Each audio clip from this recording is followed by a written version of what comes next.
Olá, meus irmãos, minhas irmãs, paz e bem. Desde já Deus abençoe a vida de todos vocês. Hoje vamos falar do Evangelho de Lucas, Lucas 24, do 13 ao 35. E o tema que está na minha Bíblia é os discípulos de Emaús. Jesus vindo, fazendo as suas aparições após ter sido ressuscitado.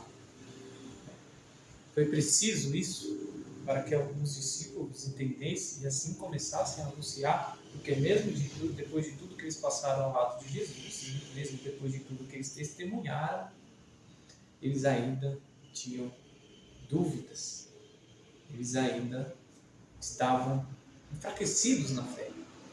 Então estamos reunidos, amados irmãos, em nome do Pai, do Filho e do Espírito Santo. Amém. O Senhor esteja conosco, Ele está no meio de nós. Anúncio do Evangelho de Lucas, o Evangelho de Jesus Cristo, segundo São Lucas. Glória a vós, Senhor.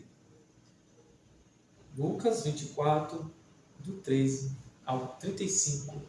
Os discípulos de Emaús.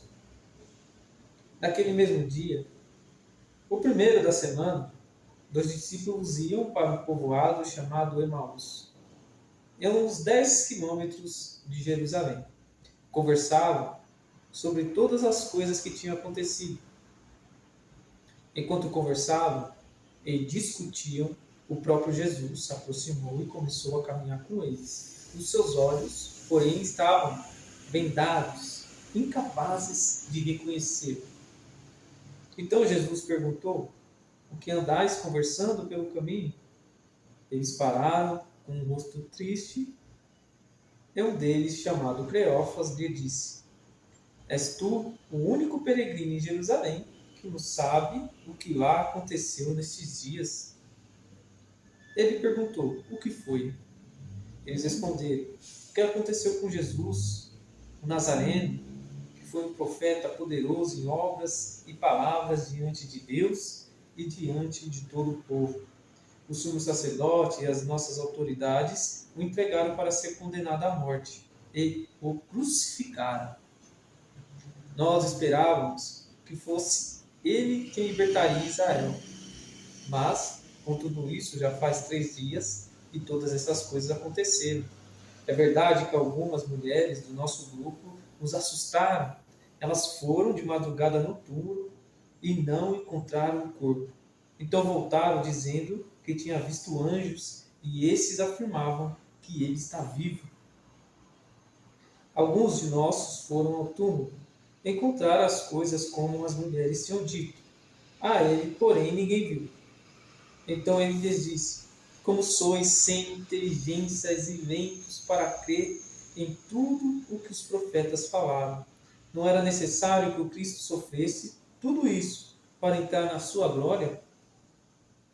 E começando por Moisés e passando por todos os profetas, explicou em todas as escrituras as passagens que se referiam a ele. Quando chegaram perto do povoado para onde ia, ele fez de conta que ia adiante. Eles, porém, insistiram: fica conosco, pois já é tarde e a noite vem chegando. Ele entrou para ficar com eles. Depois que sentou-se à mesa com eles, tomou o pão, pronunciou a bênção, partiu e deu a eles. Neste momento, seus olhos se abriram e eles o reconheceram. Ele, porém, desapareceu da vista deles. Então, um disse para o outro: não estava ardendo o nosso coração quando ele nos falava pelo caminho e nos explicava as Escrituras? Naquela mesma hora, levantaram-se, voltaram para Jerusalém, onde encontraram reunidos os 11 e os outros discípulos. E estes confirmaram: realmente o Senhor ressuscitou e apareceu a Simão. Então os dois contaram o que tinha acontecido no caminho e como tinham reconhecido ao partir do pão. Essas são para nós palavras de vida e salvação. Glória a vós, Senhor. Muito bonita essa passagem. E como trazer essa passagem para a nossa vida hoje, para o momento que estamos vivendo, para o momento que estamos passando. No versículo 15, enquanto conversavam e discutiam, o próprio Jesus se aproximou e começou a caminhar com eles. Os seus olhos, porém, estavam como vendados, incapazes de reconhecê-los. E isso acontece todos os dias das nossas vidas. Quando estamos com o nosso coração fechado, quando estamos em momentos de discussão, quando estamos no barulho do dia a dia, trabalho, ônibus, serviço, casa, filho, criança. No barulho nós não reconhecemos Jesus. Nas discussões, Jesus não vai nos aparecer.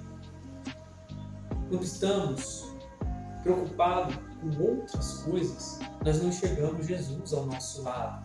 Somos incapazes de ver. E a palavra de Deus, ela continua a nos dizer. É verdade que algumas mulheres do nosso grupo, elas foram de madrugada no túmulo e não encontraram o corpo dele. Então voltaram dizendo que tinha visto anjos, que estes afirmaram que ele está vivo. Para quem tem fé, para quem caminhou com Jesus, por ser um discípulo, só essas palavras dessas mulheres bastavam. Mas parece que os olhos deles ficaram tão vendados, os corações tão endurecidos, que eles não conseguiam acreditar que Jesus já havia ressuscitado. Só que Jesus vai surpreendê-los lá na frente. Só que Jesus ele vai te surpreender lá na frente. Depois sentou-se à mesa com eles, tomou o pão, pronunciou a bênção, partiu e deu a eles. Neste momento seus olhos abriram e eles o reconheceram. Eles o reconhecem no partir do pão. Este é o melhor e o lugar mais adequado para reconhecer Jesus na Eucaristia. Reconhecer Jesus na igreja. Não adianta eu ter fé e não ir para a igreja e comungar o corpo e o sangue de Jesus. É uma fé morta. Não adianta eu acreditar em Deus, fazer caridade e não receber a Eucaristia. É uma fé morta. Uma coisa completa a outra. Isso é o significado da fé.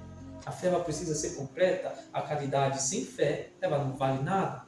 A fé sem a caridade não vale nada. É preciso reconhecer Jesus dentro das nossas igrejas. É preciso reconhecer Jesus na Eucaristia. Assim como esses discípulos reconheceram Jesus no partir do pão.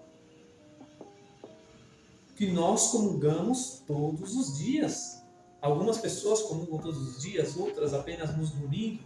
Mas se eu e você não reconhecer Jesus no pão, nós vamos estar comungando apenas uma bolachinha que o ministro ou o padre coloca na nossa boca. Ela não vai fazer efeito nenhum. Eu vou comungar por comungar ou para fazer bonito. Eu vou comungar porque é costume ir para a igreja e entrar na fila da comunhão. Mas não é assim, amados irmãos e irmãs. É preciso reconhecer Jesus no partir do pão. É preciso reconhecer Jesus na Santa Eucaristia. Senão não faz sentido você ir para a missa. Senão não faz sentido você entrar na fila da comunhão. Senão não faz sentido a sua fé.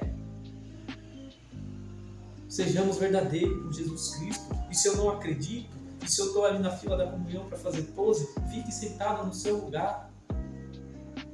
Crie uma intimidade com Deus, reconheça Jesus Cristo e depois vá para a fila da comunhão. Paz e bem, Deus abençoe a vida de todos vocês. Até amanhã, se Deus quiser.